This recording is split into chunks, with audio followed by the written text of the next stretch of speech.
Live from the Arcadian Court, it's Graham Kerr's Gathering Place.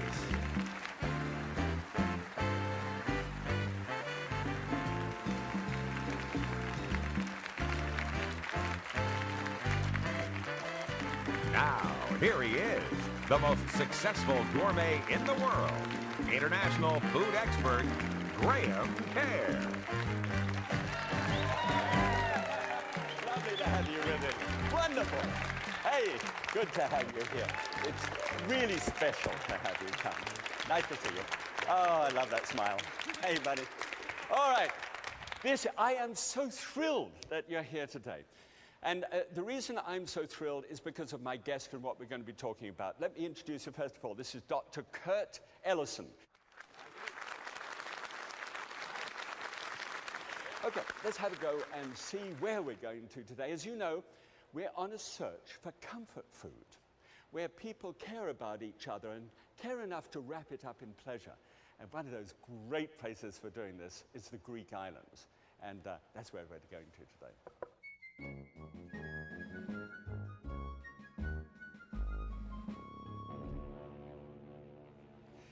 Now, we're on the Windstar, which is a four-masted sailing vessel where they turn the engine off at nighttime and you cruise through the Aegean Sea with just a whisper. And I'm a sailor, and I was fascinated by this. It's really a cruise ship with sails. Look at this. Now, this is their means by which they keep it on a level keel. They pump water from one side of the boat to the other in order to keep it on a level keel. Now, we're sailing through the Greek islands here. Now, when you first see Santorini, you could think that it had been snowing. The top of the hillside is white with houses, and they're just unrelieved, just whiteness, perfect. Now, I thought, wow, look at that cable car. I was a little diffident about taking it, so I thought I'd film it from the boat first of all and then see whether I had the courage to do it. You can, by the way, walk up if you want to. And I decided to go up, and I went up. Unfortunately, my batteries ran out, so I thought you'd like to see how to carve a watermelon instead. When they were carving this watermelon, I said, look, it's a heart shape they cut, first of all, and then they cut a slice underneath the heart shape. See how they do that, please, and get a watermelon sometime and try it. It is the most, look how elegant that was. It was fantastic. You know, in cruise ships, most of the time, you play casinos and you have stage shows, but here you carve watermelons. Now, we had that night a most ideal experience. We sat around having a barbecue, served white tablecloths under Santorini in the top like this, so the sun was going down, and at least 300,000 calories in beef was being served. Uncharacteristically, a suckling pig was roaming. And, you got saying, well, where is the Greek food? And all of a sudden, I was sort of hunting around this buffet looking for something that was Greek and found the Greek salad. All right. Now, I've got in my glass the same quantity. Okay. Now, this is a wine made with alcohol, but the alcohol's been removed. Yes. So we've now got 2 glasses there, both from red grapes. Yes. And there's a part of this which is similar, correct, and one part which isn't. Right. We'll come back in just a couple of minutes' time, and you explain to me what the difference is. All right.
come.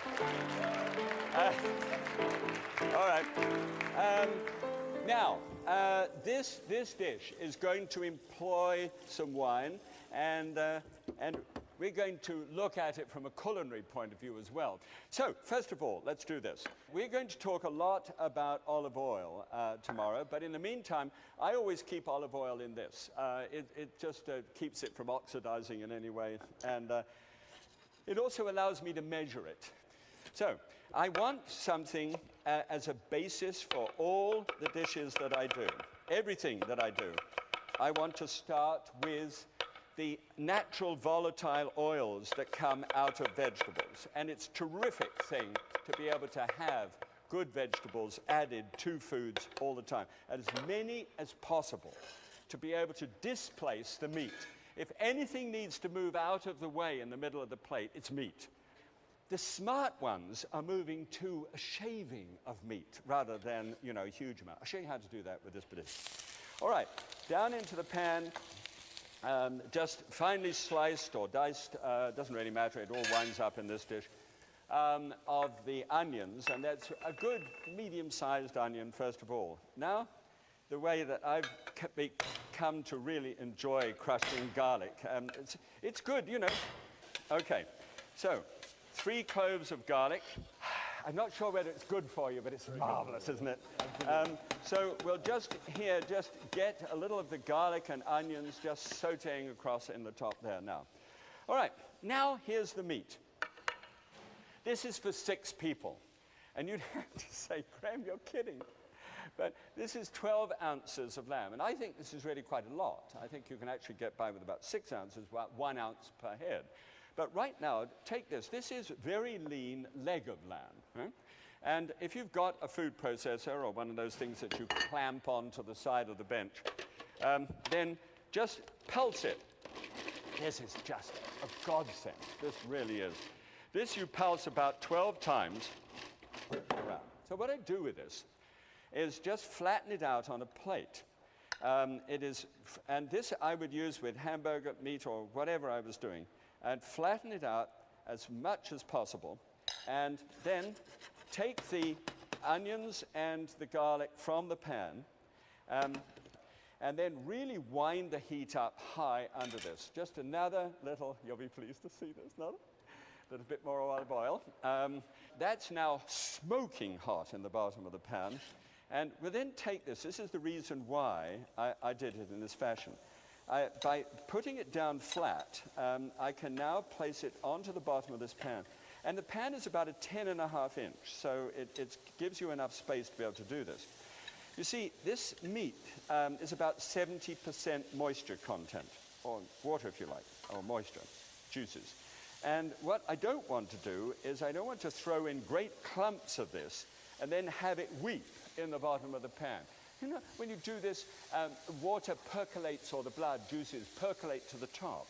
When that happens, it doesn't really saute. What it really does do, it boils. It kind of simmers. And it's gray and unpalatable. Okie doke. Now, eggplant. This is the... I want you to appreciate the fact that we do go to this limit. I even thought to myself, if I wear a gray pair of pants as well, it kind of will sort of, but anyway, doesn't matter. This is cut into meaty, now what on earth is meaty sized chunks? I don't know, but let's say 1/4 of an inch slices through the eggplant. If you try get not a huge eggplant, it doesn't come better because it's enormous. It actually is better when it's smaller. So we'll place this, first of all, get a little, look at this, olive oil, and little spray on there, and we'll put the eggplant on the broiler. It reminds me of Vegas, this is. All right, good. And then on top of this, a little cheese. Now, please, if we're going to talk about cheese just for a moment, I don't want to put too much of this cheese on anything else but the eggplant, but 1/4 cup of cheese. This is good Parmesan cheese. I suppose I could have used the Greek alternative to that, but it's harder to find, and the Parmesan is sort of generally available. please, please, please get the Parmesan in a block. And if you have it, just, you know, the little grater like this one. But don't add cheese in this manner, but add cheese in this manner to a plate and then measure it. Then you know what you've got, because this can go on like the olive oil. We enjoy these things. And when you're cooking and you're in the rhythm of the thing, it's easy to keep going, you know, and you just feel wonderful about the whole culinary process, and you've just blown it. Now, this goes into a broiler, and the broiler's nice and hot, and pop it underneath there. And it takes about 3 or 4 minutes to be able to sort of brown and melt the cheese at the same time. This is going well, so hey, got a couple of minutes with nothing to do.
Okay, great.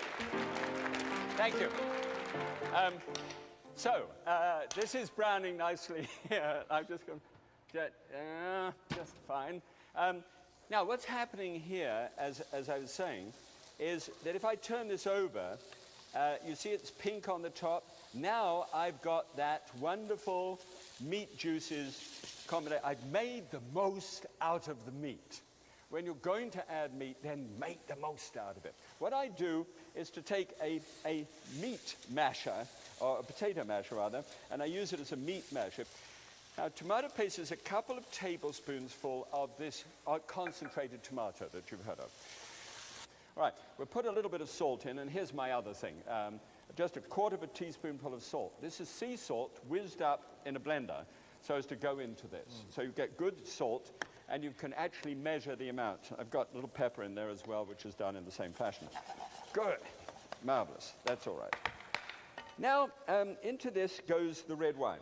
Now, normally, you should never be seen dead pouring red wine into a dish, you know, out of a measuring cup like this. But it should be straight out of the bottle and, you know, kind of thing. But there you are, 2 cups.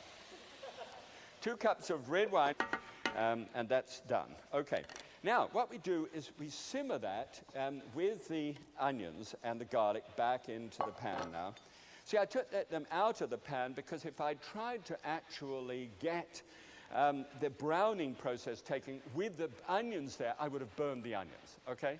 And I wanted the flavor of the onions and the garlic there first. Now, because I've got so little meat in here, I'm now moving to the Mediterranean diet concept of bringing Bulgar wheat in. And I've got a quarter of a cup of Bulgar wheat. Rain that into the top. And that doesn't take long to cook at all. And what happens is texturally, it winds up a little bit like the lamb, and it's absorbing the flavors in this dish as well. So you wouldn't actually know that it wasn't the lamb. It gives you more of a meaty quality of sauce at the same time. Okay, now, over here, I've got a pan on the heat, and I've got 1 cup of milk. And this is 2% milk. And in the 2% milk, I've got 2 tablespoons full here of cornstarch and 4 tablespoons full of water. And just put that into the top, return it to the heat. I want to try and get that boiling up. Here we go.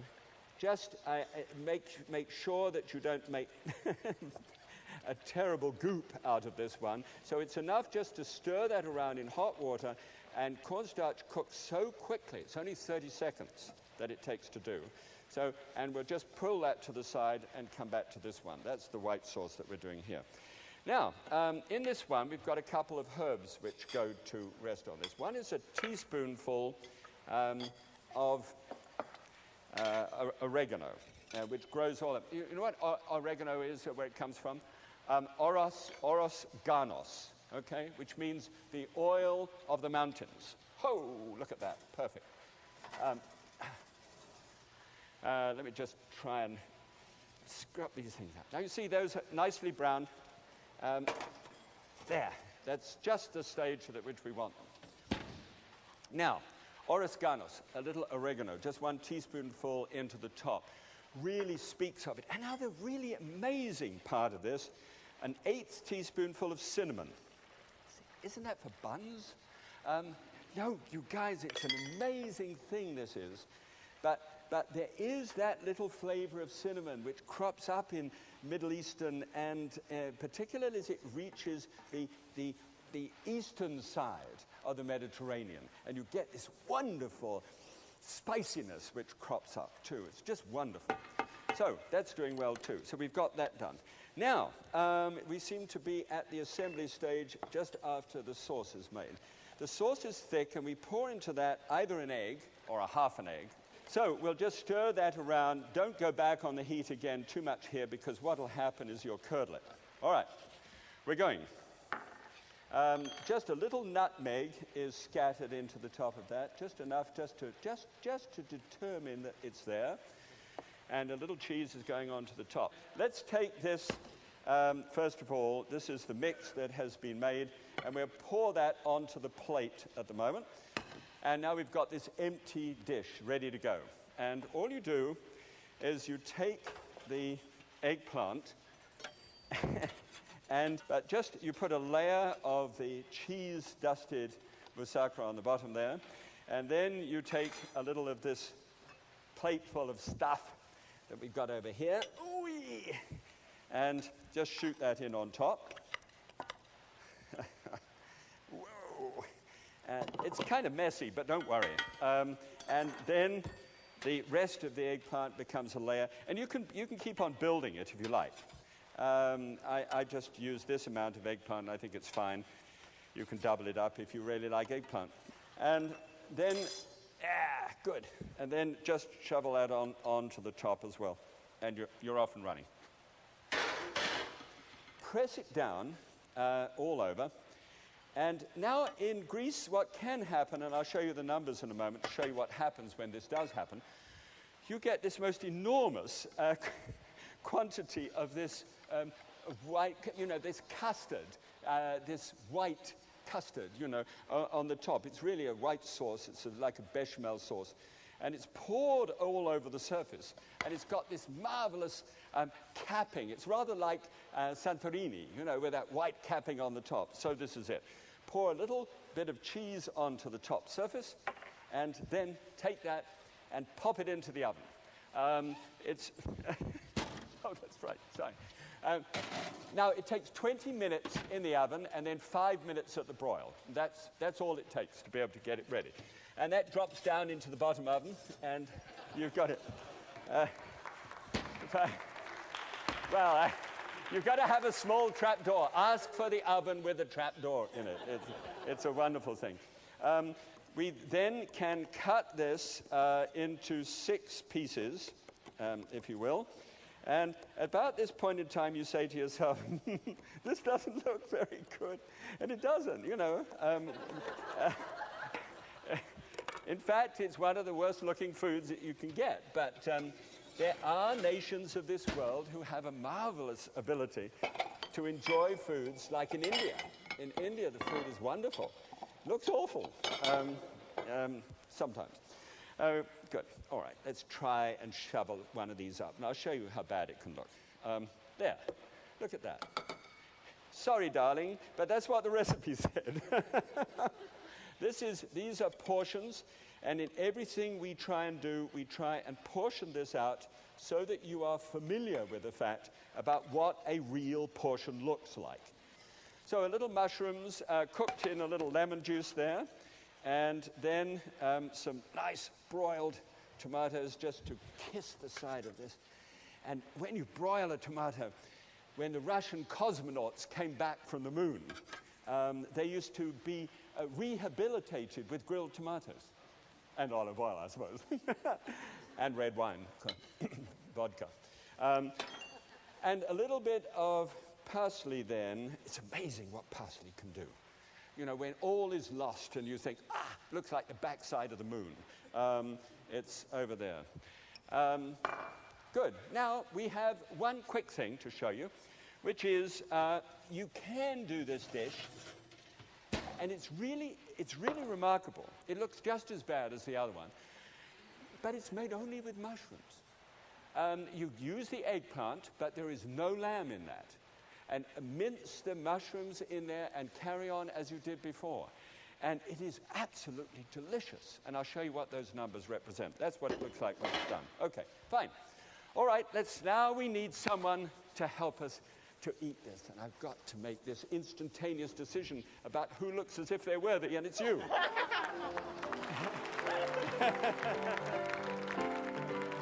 Okay. Ladies and gentlemen, this is Milana. All right, Milana. You've met Kurt. Now, meet Moussaka. Milana meets Moussaka. You right now? It's wonderful. That's all right? Is it good? Good. Okay. Good for you. Let's look at the numbers for this dish and compare them to the classic in just a moment.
Thanks so much. All right, let's have a look and see what the numbers would be.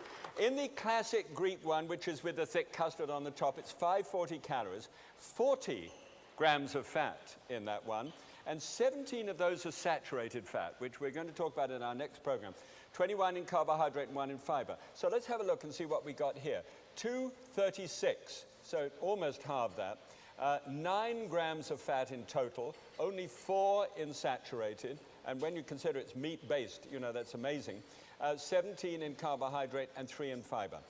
If you did the vegetarian one with the mushrooms, it sinks down to 167, 4 and 2. Really quite low. As always, thanks so much for being here. And next time, don't go away, because we want you here tomorrow. Thanks so much, Tony. On the next episode of The Gathering Place, we're going to go to Mykonos, just up as I promised, next island up. And Dr. Kerr will be with us once again. We're going to discuss the Mediterranean diet, have a marvelous chicken pie made with phyllo pastry. Oh, don't miss this one. Look forward to seeing you on the next episode of The Gathering Place.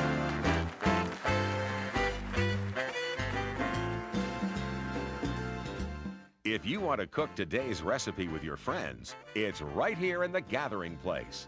Graham is now cooking every single recipe in the book so that you can join him and Trina as they search the world for recipes just for you. Call toll-free 1-877-287-5253. Graham Kerr's Gathering Place was taped live before a studio audience at the Arcadian Court, located at the Bay's Queen Street store in Toronto. Housewares and set furnishings for Graham Kerr's Gathering Place provided by the Bay. Graham Kerr's wardrobe provided by Genesis, Toronto's exclusive store for the man with style.